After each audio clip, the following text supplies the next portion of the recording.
အားလုံးပဲမင်္ဂလာပါရှင်ကျမတို့တငယ်ချင်းတွေကထိန်လူအတွက်ဘုန်းကြီးကျောင်းမှာကိုယ်တိုင်ပြုလုပ်ပြီးလူခဲ့တဲ့ကြောက်ကြောထိုးနည်းလေးတွေကိုမျှဝေပေးသွားမှာဖြစ်ပါတယ်ရှင်။နိုစိန်ငကမောက်သီးကြောက်ကြောလေးဖြစ်ပါတယ်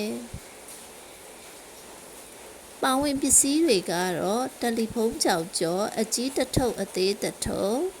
နိုစိန်3ဘူးတကြား85ကျပ်သားစားနဲ့ငယ်နဲ့ရေတန်းတို့ဖြစ်ပါတယ်ရှင်။ငကမောက်သီးအလုံးကြီး၄လုံးကိုအသုံးပြုခဲ့ပါတယ်။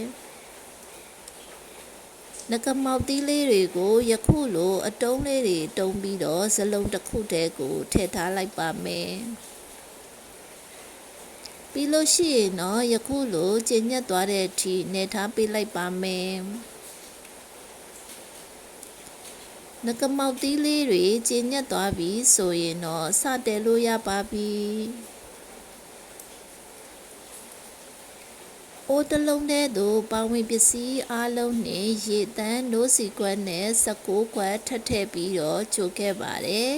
။မီးလေလက်နဲ့ကြောက်ကြောရည်လေးတွေပွက်ပွက်ဆူလာတဲ့အထိတည်ပါမယ်နော်။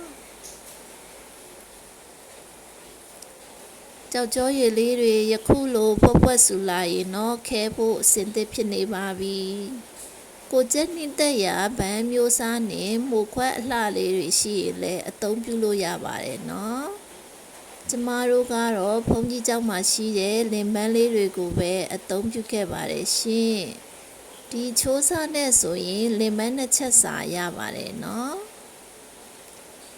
ဒါလေးကတော့ကြောက်ကြောလေးတွေခဲပြီးတော့လိဖြတ်ထားတာလေးပါအရန်ကိုစားကောင်းခဲ့ပါတယ်ကြည့်ရှုအားပေးတဲ့အတွက်ကျေးဇူးတင်ပါတယ်ရှင်။